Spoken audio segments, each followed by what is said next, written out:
This is your AESH Logistics News Minute for Tuesday, June 22, 2021. In mainstream news, CNBC reports Airbus hints at a freighter version of its A350 to tap into hot cargo market.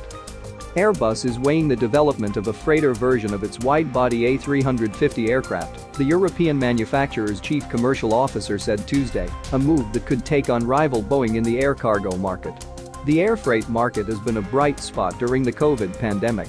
Rates surged after the virus and travel restrictions devastated passenger travel, taking airplane belly space out of the market, creating a supply crunch. Snarls at ports have also boosted demand for air cargo. Wall Street Journal reports maritime regulator sets carbon measures amid dissent. The world's top maritime regulator has agreed to a plan to cut the carbon intensity of ocean-going vessels, overriding objections from Western countries that the accord doesn't commit the shipping sector to specific emission cuts. The environmental accord struck at an International Maritime Organization meeting in London late Monday includes steps aimed at pushing shipowners to cut the carbon footprint of some 30,000 ocean-going vessels by 40% by 2030. SupplyChainDigital.com headline, Cainiao Network launches customer-centric logistics. Cainiao will focus on the customer experience in Singapore and Malaysia during its TML 618 mid-year shopping festival as the logistics division of the Alibaba Group. Cainiao Smart Logistics Network has decided to provide its Southeast Asian customers with unsurpassed service during its annual shopping festival. Based on customer feedback surveys, the company will expand its real-time customer service support and speed up delivery times. In logistics and transportation publications headlines, Transinfo reports on its front page, many years of impressive expansion lie ahead in the courier market. Where will growth be highest? The global parcel and courier market grew by 13% in 2020.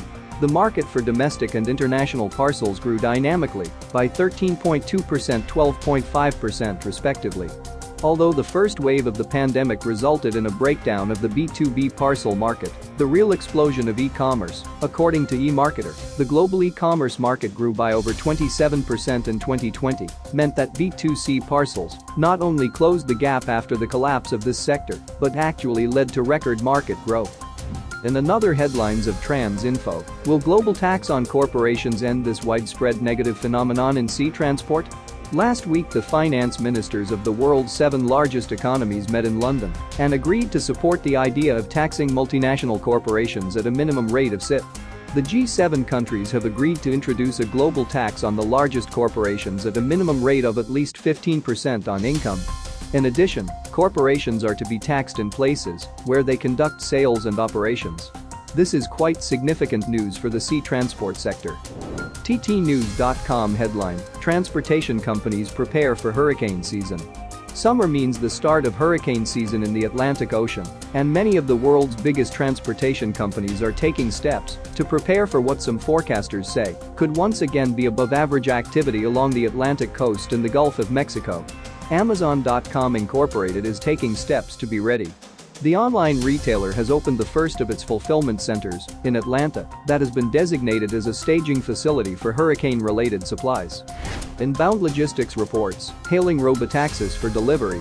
Cruise, General Motors' autonomous vehicle arm, was mainly focused on launching an autonomous ride-sharing service, but may use its robotaxis for delivery services instead. It recently added Walmart as an investor in an extended fundraising round that grew to $2.75 billion and had completed a delivery pilot with DoorDash in San Francisco even before the pandemic.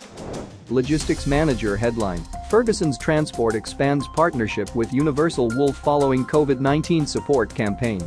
Privately owned haulier, Ferguson's Transport in the northeast of England has expanded its partnership with design and manufacturing specialist Universal Wolf. The expansion follows a joint effort between the two companies to build and deliver 750 hospital beds to support the NHS throughout the pandemic. This has been your AESH Logistics News Minute for Tuesday, June 22, 2021. If you want more global logistics news and real-time alerts, hit the subscribe button now and follow us on social media.